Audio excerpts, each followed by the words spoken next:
Graça e paz, Sibe. Graça e paz, querido irmão que está agora com a gente aí na nossa EBD online. Que bom poder estar na sua casa, entrar na sua casa para contemplar a palavra de Deus. Durante esses dias, durante as nossas lições, nós aprenderemos muito, andaremos muito na presença do Senhor. Traga um coração aberto, um dinamismo profundo, um desejo enorme de aprender e com certeza Deus vai revelar ao seu coração aquilo que Ele tem de especial. Hoje nós estamos na nossa primeira aula e nós estamos tomando por base o livro A Cura pela Palavra. Então nós aconselhamos você a adquirir esse livro ou mesmo adquirir a nossa apostila que estamos distribuindo aqui na igreja para que você esteja interagindo um pouco mais com a gente. Esta primeira lição, como o livro propõe, a cura pela palavra. Tudo o que estivermos falando aqui terá nexo totalmente com a palavra de Deus. Estará pautado na palavra de Deus. E o tempo todo nós estaremos caminhando aqui pelas Escrituras Sagradas, por aquilo que o próprio Senhor Jesus designou para cada um de nós através da sua boa e agradável vontade, porque nós queremos que no final de cada aula você se sinta completamente curado na presença de Deus. Vamos lá? Vamos iniciar essa jornada? Essa nossa primeira lição tem como título Queres ser curado? Possivelmente você tem alguma enfermidade ou já teve alguma enfermidade. E eu quero compartilhar com você um texto bíblico em que Jesus fez exatamente esta pergunta a um certo cidadão. Se você abrir aí a sua Bíblia, você encontrar o texto sagrado no Evangelho de João, capítulo de número 5, a partir do versículo 1 até o versículo de número 6, vamos encontrar Jesus falando assim: Passadas essas coisas, havia a festa dos judeus e Jesus subiu para Jerusalém. Ora, existe ali junto da porta das ovelhas um tanque chamado em hebraico Betesda, o qual tem 5 pavilhões. Nestes jazia uma multidão de enfermos, cegos, coxos, paralíticos, esperando que se movesse a água, porquanto um anjo descia em certo tempo e, agitando-a, o primeiro que entrasse no tanque era curado de qualquer enfermidade que tivesse. Estava ali um homem enfermo, havia 38 anos. Jesus, vendo-o deitado e sabendo que estava assim há muito tempo, perguntou-lhe: Queres ser curado? Eu vou um pouquinho mais até o versículo 9. Respondeu-lhe o enfermo: Senhor, não tenho ninguém que me ponha no tanque quando a água é agitada, pois enquanto eu vou, desce outro antes de mim. Então lhe disse Jesus: Levanta-te, toma o teu leito e anda. Imediatamente o homem se viu curado e, tomando o seu leito, pôs-se a andar, e aquele dia era sábado. Queres ser curado? A primeira coisa que a gente precisa levar em consideração é que Deus tinha um plano na vida daquele homem, como também Deus tem um plano na vida de cada homem. Deus tem desígnios maravilhosos na vida de cada pessoa. Deus tem feito na vida de cada um que busca a vontade dele uma realização de curas, curas intermitentes, curas prolongadas, curas a todo tempo. Eu costumo dizer que milagre no reino de Deus é não existir milagre. Todo dia no reino de Deus é dia de milagre.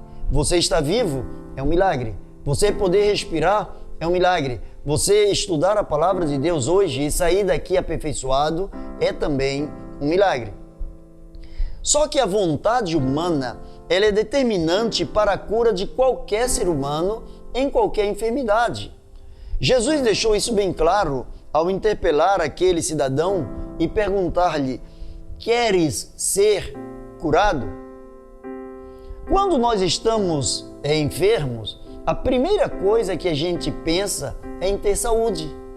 Agora, com toda essa avalanche de problemas, de situações adversas, pessoas adoecendo, seja fisicamente, emocionalmente, espiritualmente, pessoas passando por todos os contextos possíveis de enfermidades, nós podemos encontrar Jesus dizendo nos dias atuais também: queres ser curado? Talvez você tenha uma dor de cabeça crônica, talvez um problema de rim, de intestino, de coração, e quem sabe há muito tempo você vem pedindo a Deus: Senhor, eu quero ser curado. E eu quero, à luz da palavra de Deus, dentro do texto que nós estamos tomando por base, eu quero tirar algumas lições aqui e compartilhar essas lições com você. Toda e qualquer cura na vida do homem só acontece mediante a sua fé. Só acontece mediante a sua determinação, o seu querer. A nossa palavra, ela tem poder. Quando a gente observa a descrição da criação lá na palavra de Deus, lá no primeiro livro, nós vamos encontrar a palavra de Deus dizendo que Deus usou a palavra para criar as coisas, chamar à existência aquilo que ainda não existia. Quando Deus disse haja luz, a luz ainda não existia. E todas as coisas foram sendo criadas pelo poder da palavra. Quando Deus criou o ser humano, Ele o fez à sua imagem e à sua semelhança. E por conta disso, Deus lhe deu também o poder criacionista. Deus deu ao homem o poder de, através da palavra, chamar à existência as coisas que não existem, as coisas invisíveis, inapalpáveis, as coisas que não se podem comprovar. Tudo isso mediante o mecanismo da fé. O relato bíblico diz que esse episódio aconteceu em um tanque chamado Betesda. Mas o que era Betesda? No hebraico, Betesda é Bet Hesed, que significa casa de misericórdia. Ora, era uma casa de misericórdia à luz da palavra, literalmente era uma casa de misericórdia, ou podemos também interpretar como um lugar de decepções. Muitas vezes as pessoas associam a cura ao lugar. Aquele era um lugar apropriado, era um lugar que as pessoas tinham como certo um lugar de cura. Um lugar em que, anualmente, segundo a tradição do lugar, de acordo com a crença daquele lugar, de acordo com as escrituras na palavra de Deus, existia um evento especial em que um anjo descia e começava a balançar aquelas águas, mover as águas. E à medida em que as águas eram movidas, o primeiro, e apenas o primeiro, numa multidão tremenda, apenas o primeiro que descesse aquelas águas, ele estaria curado de qualquer enfermidade. Ora, se apenas um era curado em meio à multidão, eu quero crer que muitas pessoas voltaram de lá totalmente decepcionadas. Muitas pessoas foram a Betesda e não encontraram em Betesda como o lugar, não encontraram Betesda como sendo o lugar de misericórdia, a casa de misericórdia, mas talvez o lugar de decepções, de frustrações, o lugar de inquietações, porque elas foram com um objetivo e não tiveram esse objetivo alcançado em suas vidas. O que era esse tanque em Betesda? Era um conjunto arqueológico de vários pavilhões e um tanque em que Herodes o Grande construiu para receber os peregrinos que vinham de todos os lugares em busca de milagres. As pessoas saíam de todas as partes do mundo para o lugar do milagre. Onde que hoje você acredita ser o lugar de milagre? Nós vamos ver um pouquinho mais adiante aqui. Há muitas pessoas correndo em busca de milagres em determinados lugares.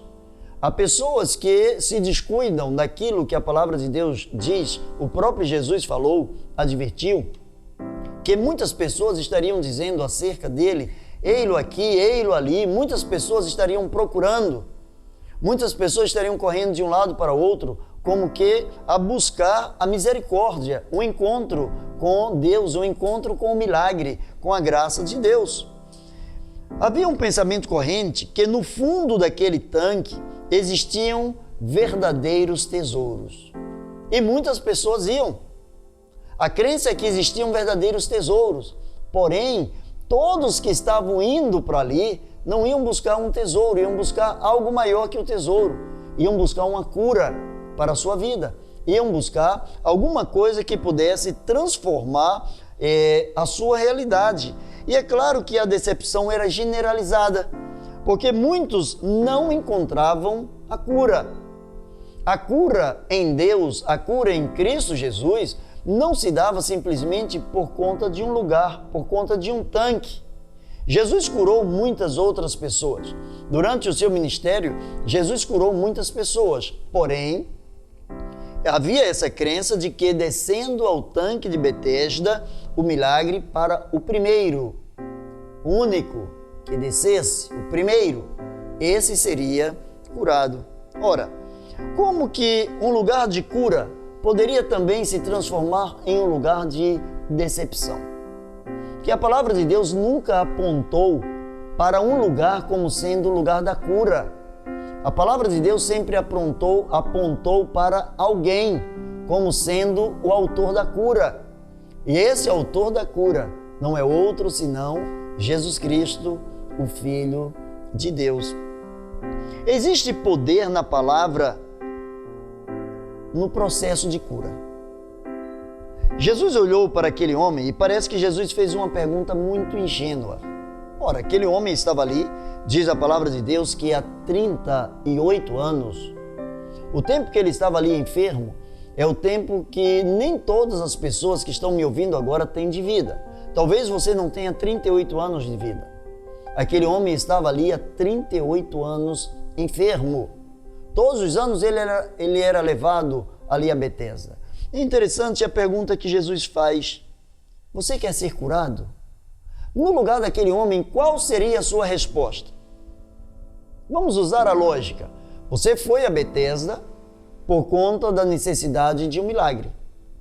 Você chega em Betesda, percebeu que alguém já havia descido, o anjo havia balançado as águas, alguém havia descido, alguém havia sido curado e naturalmente pôde-se ouvir os gritos de alguém glorificando a Deus pela cura, pessoas, familiares, amigos, felizes com aquilo que estava acontecendo, e aí a pessoa que estava enferma, deitado ou deitada naquela cama, já tinha agora lucidez. A minha vez passou. Aí chega Jesus e faz essa pergunta: você quer ser curado? Qual seria a sua resposta? A minha seria de pronto: sim, Senhor, eu quero ser curado. Para isso que eu estou vindo aqui há 38 anos. Agora, é óbvio que quem quer ser curado responderia logo: sim, eu quero. Mas aquele homem, se você percebeu o texto, aquele homem, ele não disse a Jesus que ele queria ser curado. Aquele homem fala para Jesus de uma forma diferenciada. Aquele homem olha para Jesus e diz assim: Senhor, eu não tenho ninguém que me leve, que me desça ao tanque. Porque quando eu vou, alguém já desceu antes de mim e esse alguém já foi curado. Mas não foi essa a pergunta que Jesus fez. A resposta certa para a pergunta certa. Esse homem trouxe uma resposta errada para uma pergunta certa. A pergunta fora: você quer ser curado? Cabia a ele dizer sim ou não. Ele começou a entranhar, ele começou a desenhar um panorama, ele começou a falar para Jesus de coisas que Jesus não havia perguntado. Ele não foi direto, não foi sincero com Jesus e ele começou a colocar a culpa em outras pessoas. Ora, ele respondeu, a gente encontra a palavra de Deus falando de um cego, lá em Lucas 18, 41, se você for bom de Bíblia, você encontra aí rapidinho, Lucas 18, 41, a palavra do Senhor diz da seguinte maneira: que queres que eu te faça? Respondeu ele: Senhor, que eu torne a ver. Então Jesus lhe disse: recupera a tua vista, a tua fé te salvou. Imediatamente tornou a ver e seguia-o, glorificando a Deus. E também todo o povo, vendo isto, dava louvores a Deus. Esse cego, quando Jesus perguntou a ele: o que é que você quer que eu faça para você? Ele foi direto: Senhor, eu quero voltar a enxergar. Eu quero tornar a ver.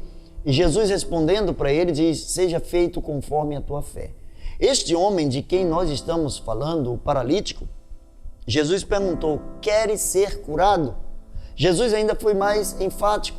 O outro, Jesus perguntou, o que é que você quer que eu te faça? Senhor, eu quero ver, Senhor, eu quero uma família, Senhor, eu quero uma casa. Escolhe o que você quer. Para esse, Jesus já foi mais direto. Jesus olhou para ele e disse assim, você quer ser curado? Esse homem começou a falar para Jesus, fazendo um rodeio tremendo, mas não falou que ele queria ser curado. A palavra de cada um demonstrou a forma como eles lidavam com a enfermidade. Para o paralítico, os amigos não se importavam com ele. Outros desciam antes dele, ou seja, ele os via como concorrentes, mas não se fala que depois de ser curado, ele voltou para ajudar outras pessoas. Olha a enfermidade deste homem onde estava. Não apenas na questão somática, não apenas na questão física, mas estava também numa questão ideológica, numa questão psicológica, numa questão emocional. Ele disse ao Senhor, Senhor, eu não tenho ninguém que me leve, alguém que facilite. Mas agora, depois de curado, a Bíblia também não diz que ele voltou para ajudar ninguém. Aliás, a Bíblia não diz que ele voltou seguindo Jesus.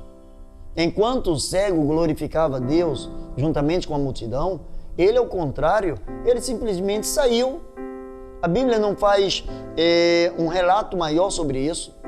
Só diz que no outro dia ele também estava no templo, mas não diz que ele fez questão de seguir a Jesus. Aliás, ele sequer aprendeu o nome de Jesus. Sequer ele se preocupou em conhecer aquele que estava curando.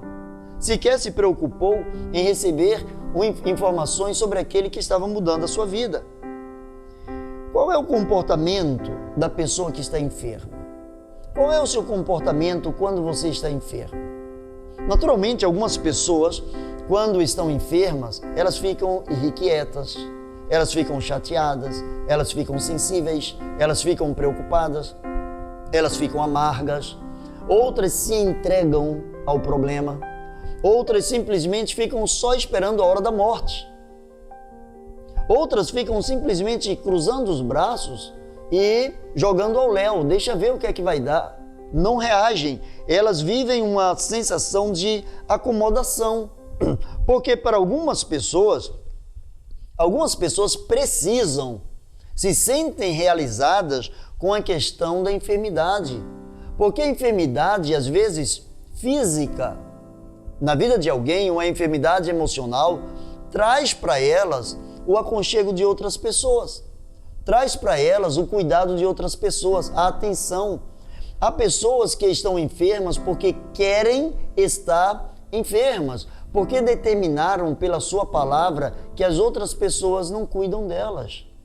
Que dizem o seguinte, minha família não cuida de mim, ninguém olha para mim, os meus vizinhos não olham por mim, a minha igreja, os meus irmãos não se lembram de mim. E apenas estão se vitimizando, estão apenas colocando culpabilidade em cima de outras pessoas, quando a enfermidade é sua. Jesus não perguntou aos amigos daquele cidadão, ou perguntou àquele cidadão sobre os seus amigos. Jesus foi direto para ele. Você deseja ser curado?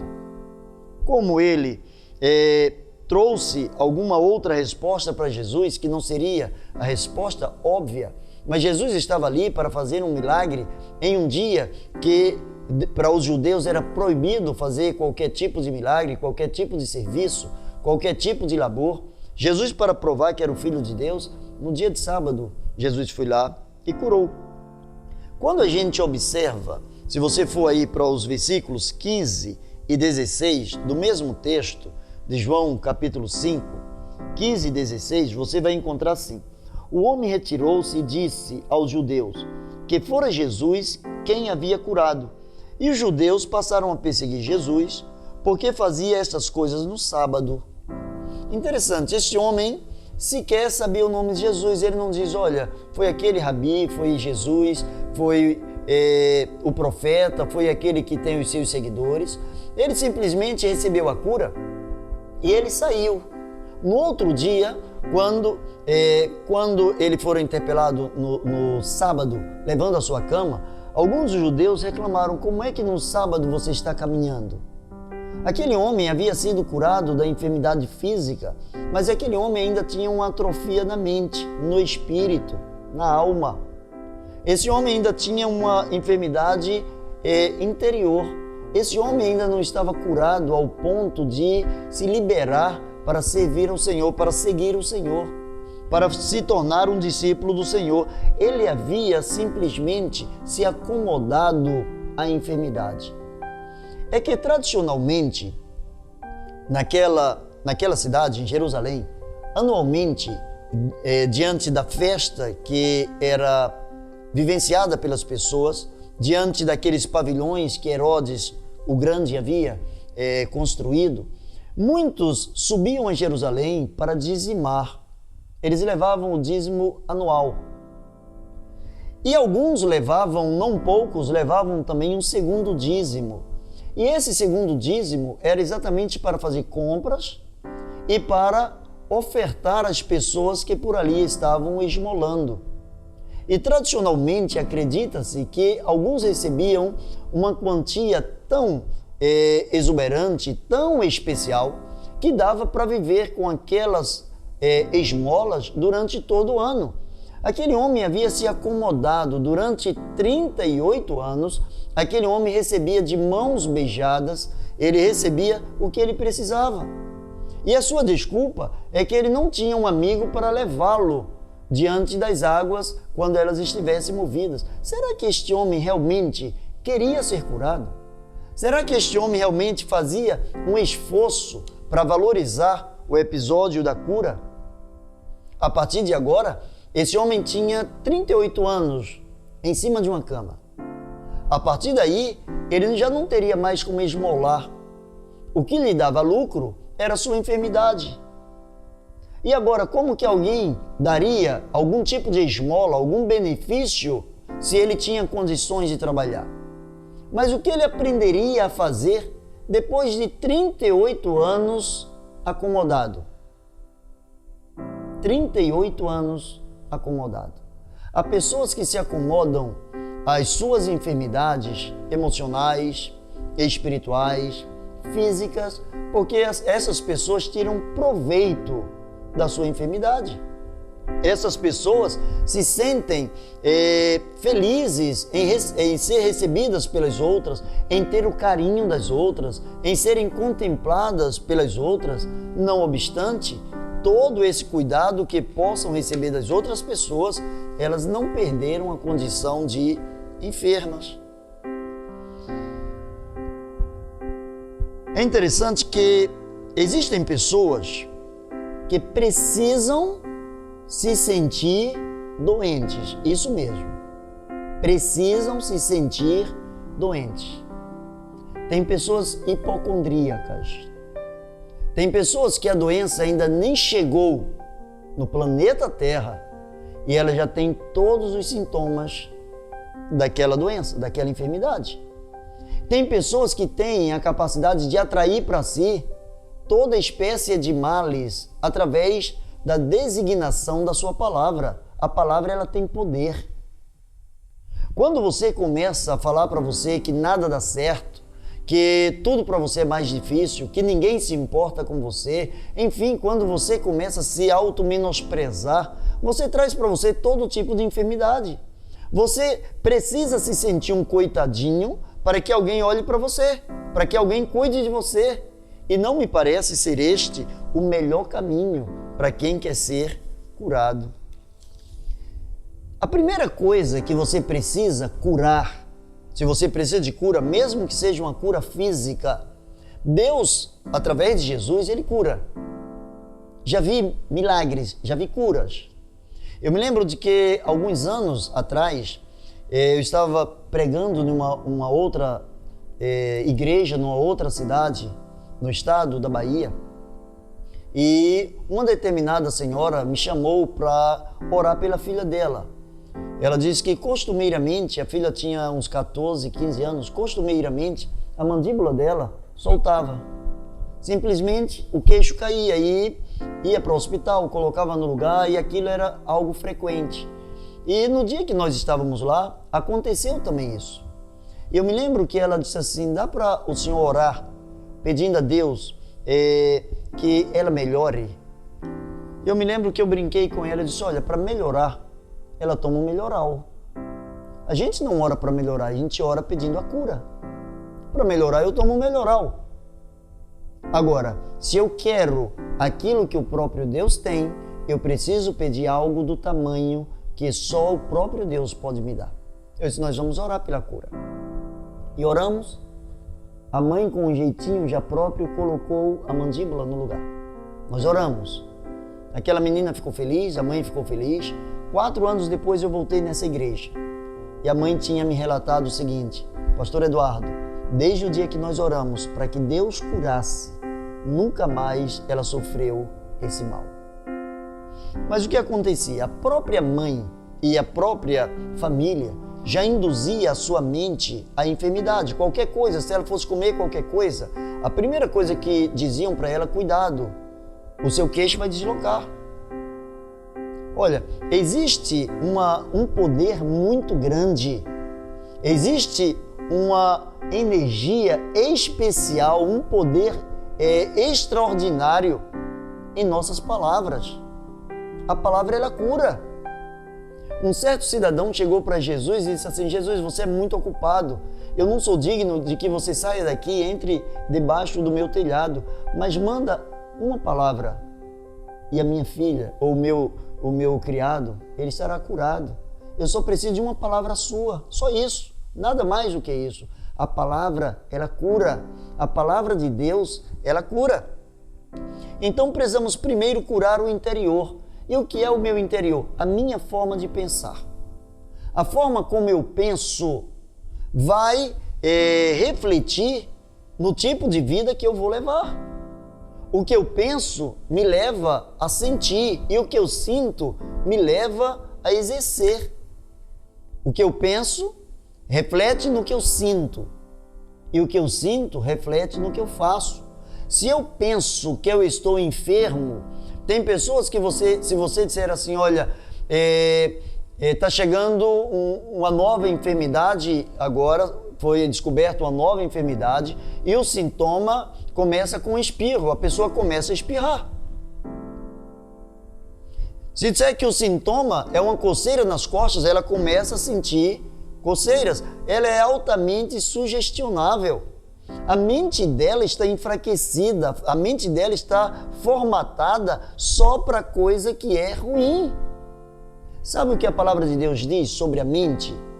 A palavra de Deus diz assim, quanto ao mais, irmãos, tudo que é justo, tudo que é puro, tudo que é amável, tudo que é perfeito, tudo que é de boa fama, se alguma virtude há, se algum louvor existe, seja isto que ocupe o vosso pensamento. Sabe por que muitas vezes a cura não acontece? Porque você pede a Deus para ser curado, mas começa a pensar que você não é digno da cura.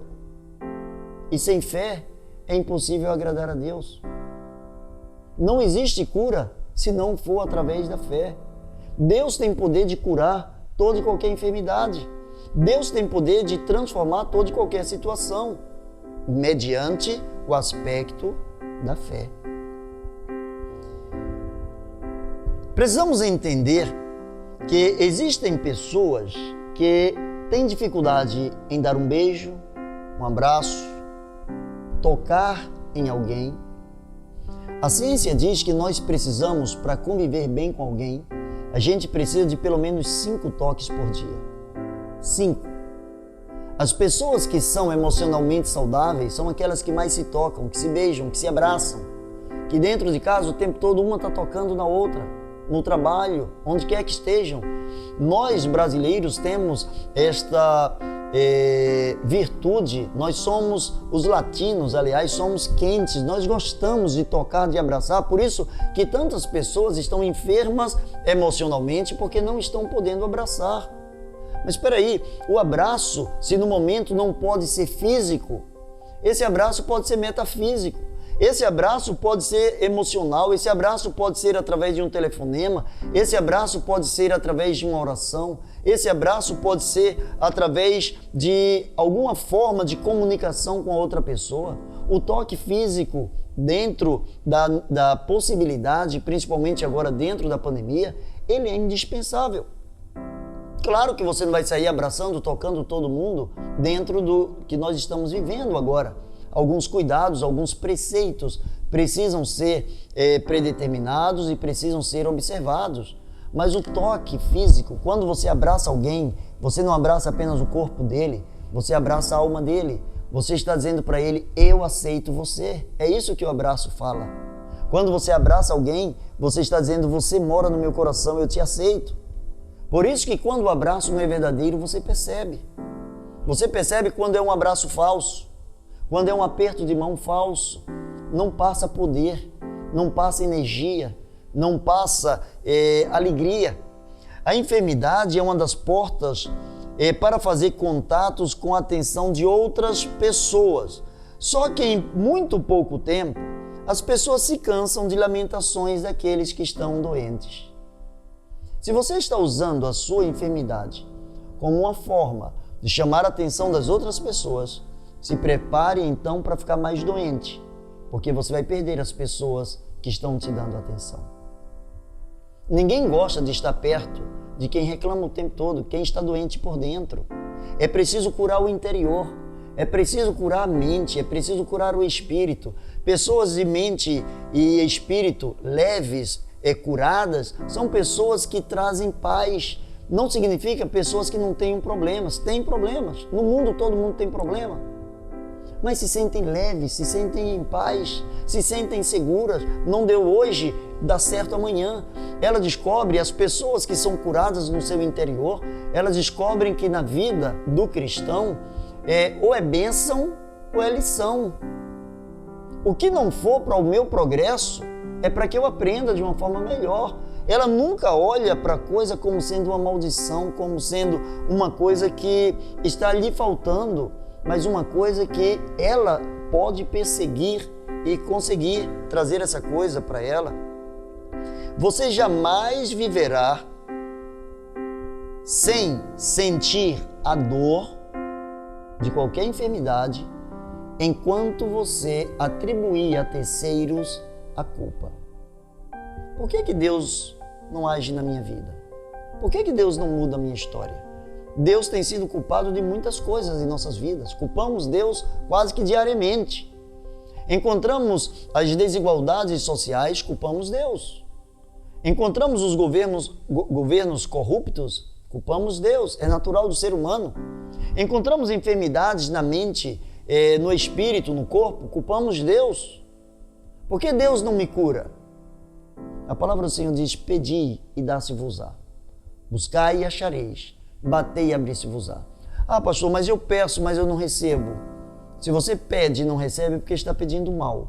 Você está pedindo para que seja feita a tua vontade. Talvez a cura que Deus queira para você seja eliminar um câncer da sua vida. Talvez seja levar você a conviver com esse câncer para curar o seu espírito, curar a sua alma.